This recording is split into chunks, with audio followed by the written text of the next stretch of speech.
distinguished members of the House Oversight Subcommittee on National Security, Representatives Burchett and Luna. My name is Ryan Fobbs Graves, and I'm a former F-18 pilot with a decade of service in the U.S. Navy, including 2 deployments in Operation Enduring Freedom and Operation Inherent Resolve. I have experienced advanced UAP firsthand, and I'm here to voice the concerns of more than 30 commercial aircrew and military veterans who have confided their similar encounters with me. Today, I would like to highlight 3 critical issues that demand our action. As we convene here, UAP are in our airspace, but they are grossly underreported. These sightings are not rare or isolated, they are routine. Military aircrew and commercial pilots, trained observers whose lives depend on accurate identification, are frequently witnessing these phenomena. The stigma attached to UAP is real and powerful and challenges national security. It silences commercial pilots who fear professional repercussions, discourages witnesses, and is only compounded by recent government claims questioning the credibility of eyewitness testimony. Parts of our government are aware of more about UAP than they let on, but excessive classification practices keep crucial information hidden. Since 2021, all UAP videos are classified as secret or above. This level of secrecy not only impedes our understanding, but fuels speculation and mistrust. In 2014, I was an F-18 Foxtrot pilot in the Navy Fighter Attack Squadron 11, the Red Rippers, and I was stationed at NAS Oceana in Virginia Beach. After upgrades were made to our jet's radar systems, we began detecting unknown objects operating in our airspace. At first, we assumed they were radar errors, but soon we began to correlate the radar tracks with multiple onboard sensors, including infrared systems, eventually through visual ID. During a training mission in Warning Area Whiskey 72, 10 miles off the coast of Virginia Beach, 2 F-18 Super Hornets were split by a UAP. The object, described as a dark gray or a black cube inside of a clear sphere, came within 50 feet of the lead aircraft and was estimated to be 5 to 15 feet in diameter. The mission commander terminated the flight immediately and returned to base. Our squadron submitted a safety report, but there was no official acknowledgement of the incident and no further mechanism to report the sightings. Soon, these encounters became so frequent that aircrew would discuss the risk of UAP as part of their regular pre-flight briefs. Recognizing the need for action and answers, I founded Americans for Safe Aerospace. The organization has since become a haven for UAP witnesses who were previously unspoken due to the absence of a safe intake process. More than 30 witnesses have come forward, and almost 5,000 Americans have joined us in the fight for transparency at safeaerospace.org. The majority of witnesses are commercial pilots at major airlines. Often, they are veterans with decades of flying experience. Pilots are reporting UAP at altitudes that appear above them at 40,000 feet, potentially in low Earth orbit or in the gray zone below the Kármán line, making inexplainable maneuvers like right-hand turns and retrograde orbits or J-hooks.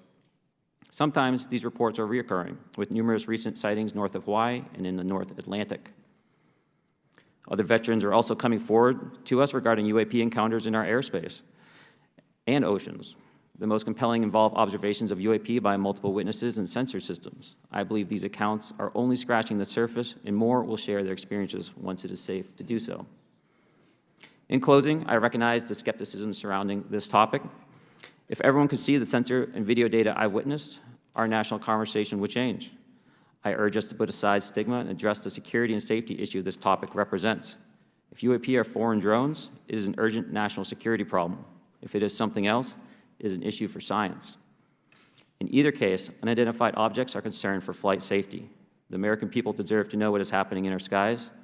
It is long overdue. Thank you. Mr. Grush. Mr. Chairman, ranking members and congressmen, thank you. I'm happy to be here. This is an important issue, and I'm grateful for your time.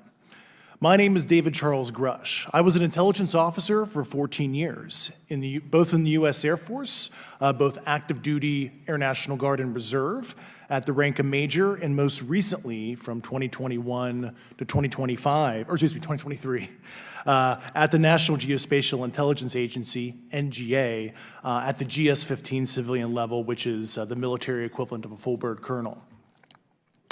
I was my agency's co-lead in unidentified anomalous phenomena and transmedium object analysis, as well as reporting to the UAP task force, UAPTF, and eventually, once it was established, the All Domain Anomaly Resolution Office, AARO. I became a whistleblower through a PPD-19 urgent concern filing in May 2022 with the Intelligence Community Inspector General. Following concerning reports from multiple esteemed and credentialed current and former military and intelligence community individuals that the U.S. government is operating with secrecy above congressional oversight with regards to UAPs.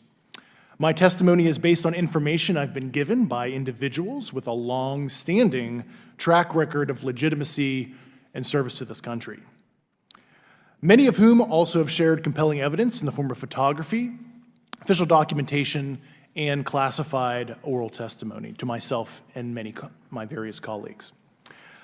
I have taken every step I can to corroborate this evidence over a period of 4 years while I was with the UAP Task Force and do my due diligence on the individual sharing it.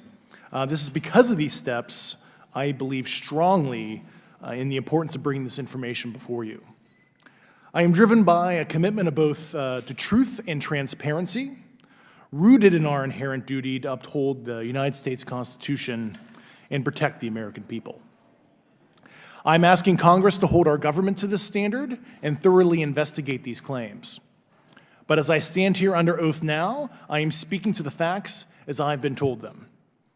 In the U.S. Air Force, in my National Reconnaissance Office, NRO, reservist capacity, I was a member of the UAP Task Force from 2019 to 2021. I served at the NRO Operations Center on the Director's Briefing staff, which included the coordination of the Presidential Daily Brief and supporting variety of contingency operations, which I was the Reserve Intelligence Division Chief backup. In 2019, the UAP Task Force Director asked me to identify all special access programs and controlled access programs, also known as SAPs and CAPs, we needed to satisfy our congressionally mandated mission, and we were direct report at the time to the DepSecDef. At the time, due to my extensive executive level intelligence support duties, I was cleared to literally all relevant compartments and in a position of extreme trust, both in my military and civilian capacities.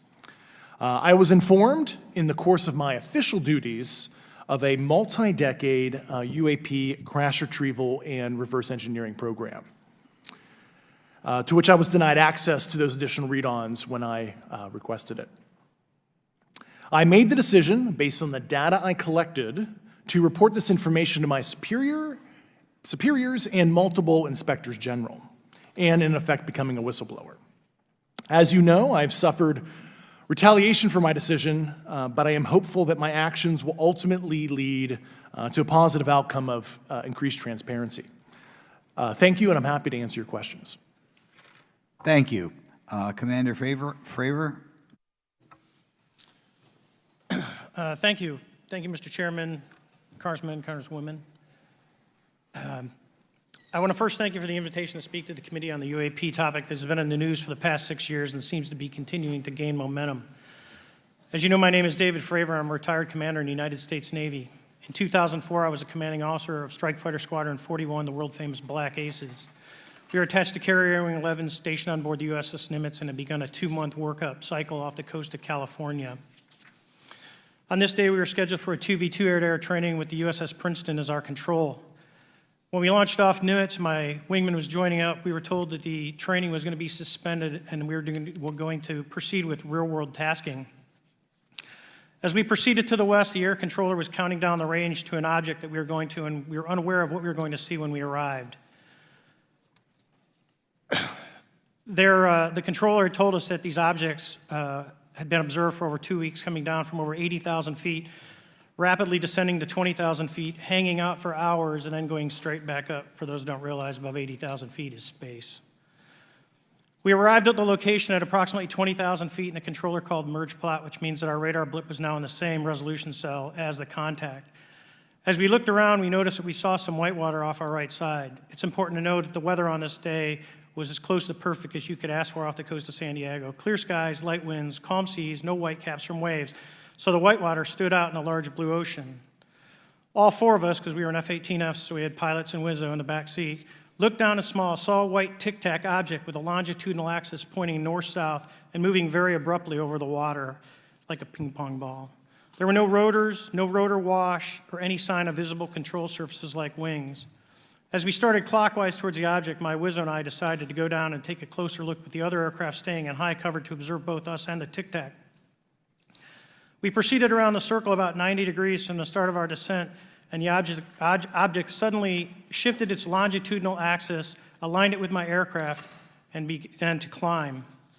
We continued down another 270 degrees, nose low, where the tic-tac, or we considered 270 degrees to where, and we went nose low to where the tic-tac would have been. Our altitude at this point was about 15,000 feet, and the tic-tac was about 12,000. As we pulled nose onto the object, within about a half mile of it, it rapidly accelerated in front of us and disappeared. Our wingmen, roughly 8,000 feet above us, lost contact also. We immediately turned back to see where the white water was at, and it was gone also. So as we started to turn back towards the east, the controller came up and said, "Sir, you're not going to believe this, but that thing is at your cap point, roughly 60 miles away in less than a minute. You can calculate the speed." We returned to Nimitz. We were taking off our gear. We were talking to one of my crews that was getting ready to launch. We mentioned it to them, and they went out and luckily got the video that you see, that 90-second video. What you don't see is the radar tape that was never released, and we don't know where it's at, of the active jamming that the object put on an APG-73 radar, and I can get into modes later if you're interested. What is shocking to us is that the incident was never investigated. None of my crew were ever questioned. Tapes were never taken, and after a couple days, it turned into a great story with friends. It wasn't until 2009 until Jay Stratton had contacted me to investigate. Unbeknownst to all, he was part of the ATIP program in the Pentagon led by Lou Elizondo. There was an unofficial official report that came out that's now on the internet. Years later, I was contacted by the other pilot, Alex Dietrich, and asked if I'd been contacted, and I said no, but I'm willing to talk. I was contacted by Mr. Elizondo, and we talked for a short period of time, and he said we'd be in contact. A few weeks after that, I was made aware that Lou had left the Pentagon in protest and joined forces with Tom DeLonge, Chris Mellon, Steve Justice, and others to form Two Stars Academy, an organization that pressed the issue with leading industry experts and U.S. government officials. They worked with Leslie Kean, who is present today, Ralph Blumenthal, and Helene Cooper to publish the articles in the New York Times 2017 New York Times, and it removed the stigma on the topic of UFOs, which is why we're here today. Those articles open the door for the government and public that cannot be closed. It has led to an interest from our elected officials who are not focused on little green men, but figuring out where these craft are, where they're from, the technology they possess, how do they operate. It also led to the Whistleblower Protection Act and the NDAA. There are multiple witnesses coming forward to say that have firsthand knowledge, and Mr. Grush just covered that. What concerns me is that there's no oversight from our elected officials on anything associated with our government processing or working on craft. Believe it not from this world. This issue is not a full public disclosure that can undermine national security, but it is about ensuring that our system of checks and balances works across all work done in the government using taxpayer funds. Relative to government programs, even unacknowledged WAVE programs have some level of oversight by the appropriate committee members in the House and Senate, and this work that is said to be occurring from whistleblower testimonies should not be exempt. In closing, I would like to say that the tic-tac object we engaged in 2004 was far superior to anything that we had on time, have today, or are looking to develop in the next 10 years. If we in fact have programs that possess this technology, it needs to have oversight from those people that the citizens of this great country elected in office to represent what is best for the United States and best for the citizens. I thank you for your time. Thank you very much. Thank you very much.